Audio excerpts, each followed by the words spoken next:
Bonjour, je voudrais aujourd'hui faire une vidéo pour montrer la différence qu'il y a, de mon point de vue, entre la méditation et l'éveil spirituel. Car l'éveil spirituel n'est pas un état méditatif, c'est quelque chose de différent, et donc on peut confondre finalement assez facilement la méditation et l'éveil spirituel. Alors je parlerai surtout ici de la méditation pleine conscience, qui est la méditation la plus à la mode aujourd'hui.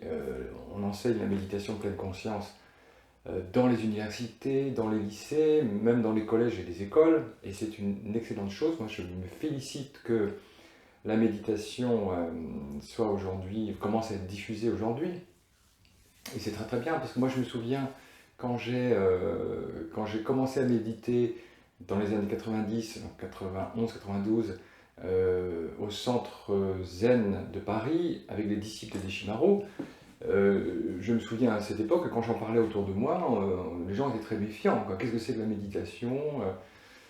Aujourd'hui, les choses sont très très différentes, puisque les gens comprennent tout le bien que la méditation peut leur apporter. Alors cependant, il me semble important de, comme j'ai dit, distinguer éveil spirituel et méditation.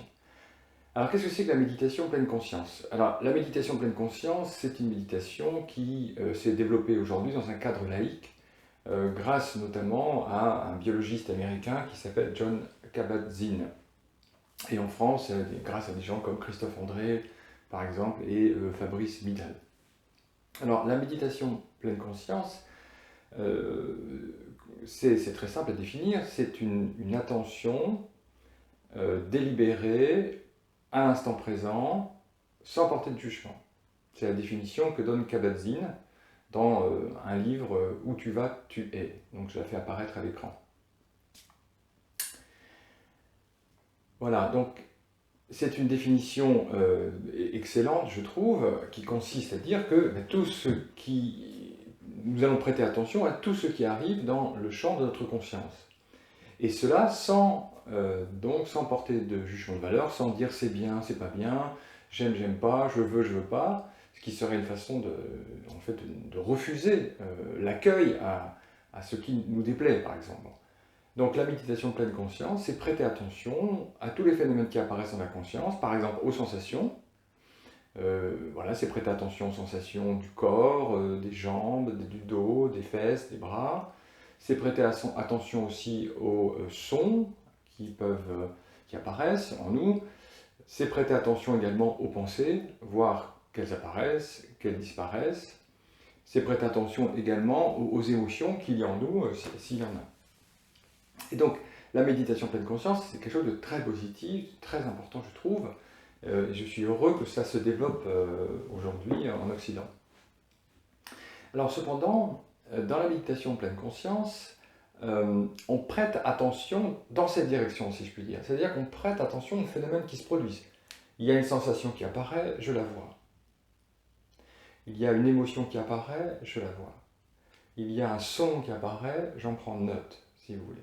Donc, la méditation de pleine conscience dirige notre attention vers, vers les phénomènes. Alors, je ne dis pas vers l'extérieur, parce que ces phénomènes apparaissent tous dans la conscience, mais disons que la flèche de l'attention est tournée dans ces directions.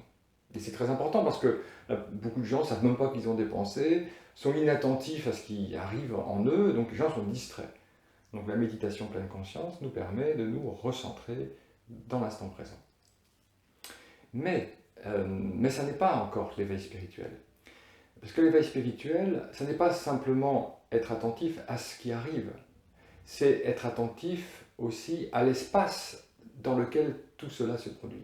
Parce que quand on pratique la méditation pleine conscience, ou d'autres méditations d'ailleurs, on peut encore avoir l'impression qu'il y a quelqu'un qui médite, qu'il y a un individu qui prête attention à ses sensations corporelles, à ses pensées, ou aux sons qui apparaissent en ce moment.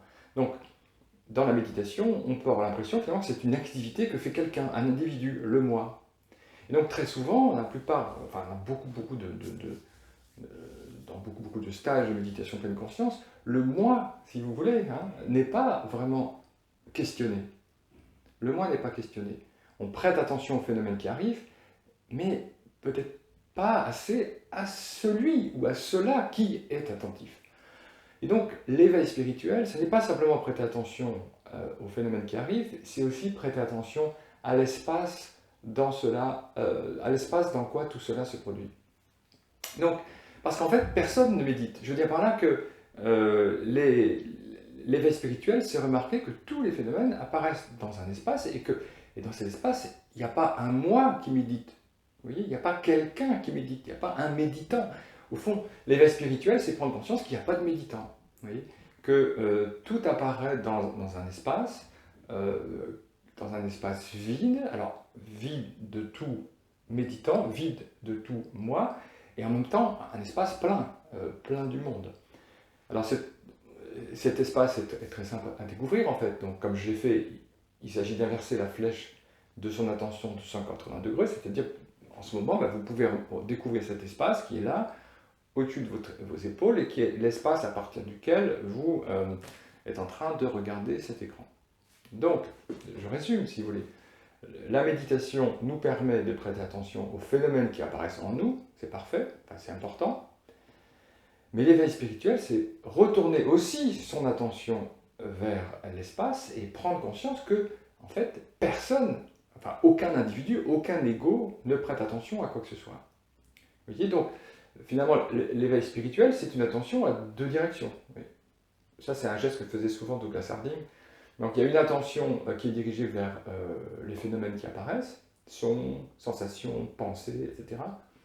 Et puis, il y a une flèche qui est dirigée vers l'espace dans lequel tout cela apparaît. Et donc, il n'y a pas de moi qui médite. C'est ça l'éveil spirituel, c'est prendre conscience qu'il n'y a pas de moi qui médite. Personne ne médite. On peut dire il y a méditation si on veut, il n'y a pas quelqu'un qui médite. Alors pourquoi est-ce que, bien souvent, dans les stages de pleine conscience ou dans les livres qui parlent de méditation de pleine conscience, on n'évoque pas cet éveil spirituel, cet éveil à l'espace vide? Alors je ne sais pas trop, j'ai une ou deux hypothèses. Peut-être que les instructeurs qui enseignent la méditation n'ont peut-être pas cette expérience, n'ont peut-être pas découvert cet espace vide, vide d'un moi, vide d'un ego, c'est possible. Ou bien peut-être qu'ils ont cette expérience, mais ils n'ont pas envie de la transmettre aux personnes avec qui ils méditent, parce qu'ils ont peut-être peur de passer pour des allumés, des illuminés, etc. Parce que là, c'est vrai qu'avec l'éveil spirituel, on est au-delà du développement personnel. Vraiment au-delà. C'est quelque chose qui transcende le développement personnel, puisque ça transcende la personne. Alors, c'est peut-être dommage parce qu'en réalité, Jon Kabat-Zinn, dont j'ai parlé tout à l'heure, ce biologiste américain qui a écrit des livres remarquables, et justement, dans un de ses livres qui s'appelle L'éveil des sens, dans ce livre, très clairement, surtout dans la deuxième traduction, en fait, très clairement, il évoque cet espace vide d'un moi. Il parle de cet espace qui n'a pas de centre, qui n'a pas de périphérie, et qui est absolument libre de tout ego, qui est non-duel, en fait.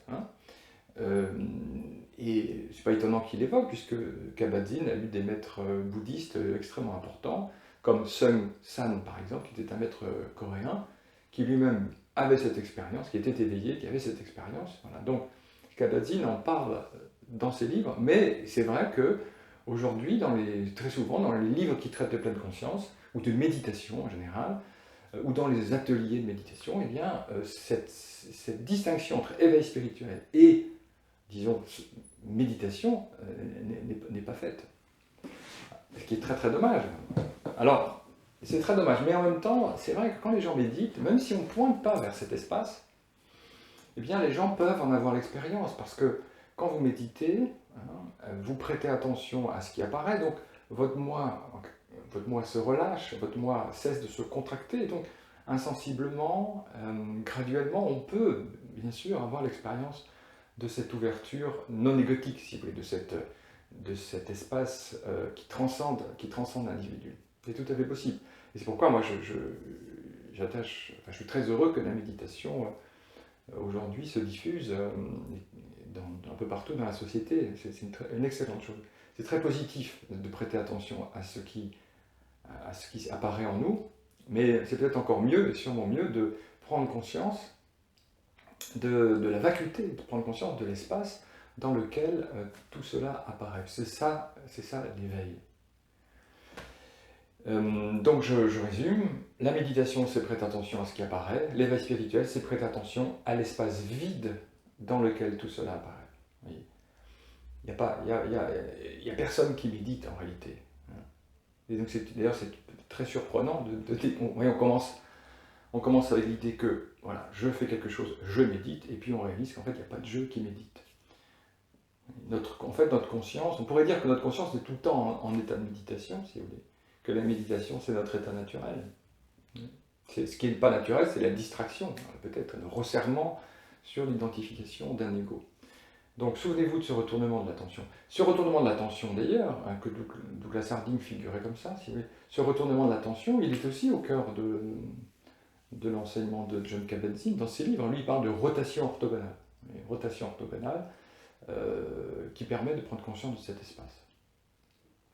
Voilà, donc j'espère que cette petite vidéo vous aura été utile. En tout cas, pour moi, c'est extrêmement important de faire cette distinction.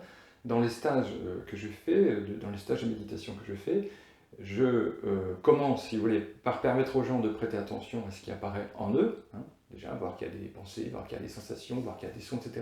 Mais ensuite, et très rapidement, en réalité, je dirige l'attention des gens vers cette ouverture, vers cette présence, vers cette vacuité non égotique, non individuelle, donc cette ouverture dans laquelle tout apparaît. Donc je pointe clairement vers cette vacuité, vers cette présence, on peut l'appeler comme on veut, qui est notre vraie nature. Et là, évidemment, ça change tout. Là, c'est un saut en arrière, un saut qui nous libère de la prison du moi. Voilà. Voilà, écoutez, merci beaucoup de votre attention, et puis voilà, souvenons-nous, parce que je parle aussi pour moi, souvenons-nous de cette double attention, à la fois attention aux phénomènes qui apparaissent en nous, et attention à l'espace vide dans lequel tout apparaît. Et cet espace vide, il est très proche de soi en fait, il est soi, c'est ce qu'on est. Cet espace vide est plein, les deux ensemble. Il n'y a pas de dualité à faire entre les deux, vide et plein ensemble. Voilà. Merci beaucoup et voilà, à bientôt.